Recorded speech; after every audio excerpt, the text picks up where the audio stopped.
guys, and welcome to this episode of the Bad Idea Bros. So in the last episode, you would have seen me attacking the front end of the bike and finding out that it was junk. That obviously threw quite a spanner in the works in regards to the plans for this build. So I've had to do a lot of thinking and a lot of researching in regards to what I'm going to do with this thing. So a bit of time's actually passed since you saw that last episode. So what I've been doing in that time is just accumulating bits and pieces for this bike. Thankfully, most of the parts are still quite easy to source. They're readily available from other countries. And that's all I've been doing, is just getting bits and pieces together. Now, the plan for today is to basically tear the paint off of every single part of this bike that I'm using, get it back to bare metal, hit it with an etch primer, and then put the coats of new colour down. Hopefully that shouldn't take too long, as all the parts are quite small, and if I have time I'll start the wiring as well. Now that's a job I'm not really looking forward to, but it's one that needs to be done. I've found some wiring diagrams and an old workshop manual, so I've printed those out, and that's going to be the basis I work from with the wiring. But that's enough for me now, so let's get into this thing and see where we end up by the end of the episode. Thanks so much for watching, guys. Bye.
Okay, so I've got the wiring harness all laid on the ground. As I've said before, wiring is not my strong point, so I've made it look as visually close as possible to my wiring diagram as I can. Now, obviously, I've printed this out of a workshop manual and gone through with the Sharpies and marked it in the appropriate colours. So the plan now is to basically strip all the outer stuff off of the cabling and just make sure everything's in good enough condition to reuse. As I mentioned before, I have bought a whole bunch of new parts, so a lot of these will be replaced. But yeah, I guess starting is the hardest part, so let's get into it.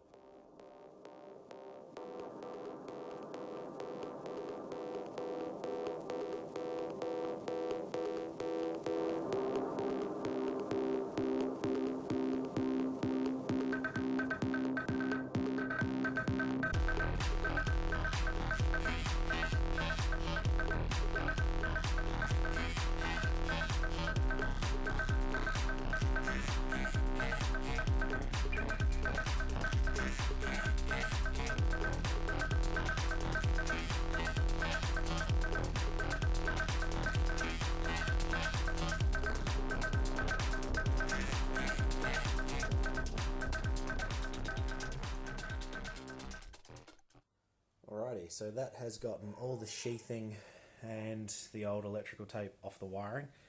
Don't know if you're going to be able to see, but there's just loads of crap inside this harness. It's obviously just been kicking around. Everything that came off of it was brittle and just didn't have any adhesion on the tape anymore, so it definitely needed to come off. But that's where we're at. So I'm now going to basically pick this thing apart and start laying it out in a more suitable fashion so that I can follow my diagram.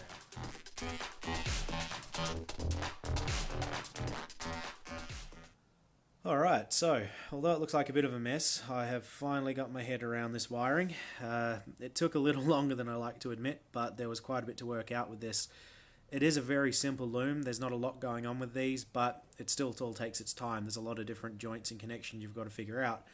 So the hardest part that for me was basically figuring out a way to integrate this new wiring from these new style switches into the original loom. And you can see all those little labels everywhere.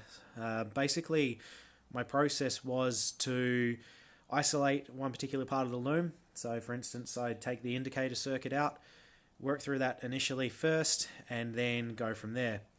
And eventually I have worked my way through all the different parts of the looms and have got it all in place. So yeah, that really did take some time, but I think that taking my time on it was probably the best route, because if I tried to rush through it, I was guaranteed to miss things, and it just would have made it harder in the long run.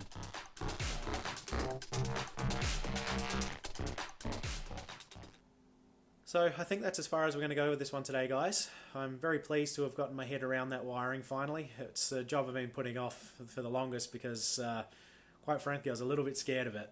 But being slow and methodical, I seem to have worked my way through it, so hopefully everything works at the end of the day when we plug this thing back in. So speaking of that, it is now at the point where the bike will start going back together. So in the next episode, that should hopefully be what you're seeing. I'm still waiting on a few small parts to come in the mail, but hopefully they won't be far away. Guys, this has been one heck of a build. It obviously escalated quite considerably, but these things happen, so it's always good to just roll with what happens. I really appreciate the fact that you guys have been following me along for this whole journey, and I hope you're as excited as I am to see the bike finished. As always, thank you, and we'll see you in the next one. Bye.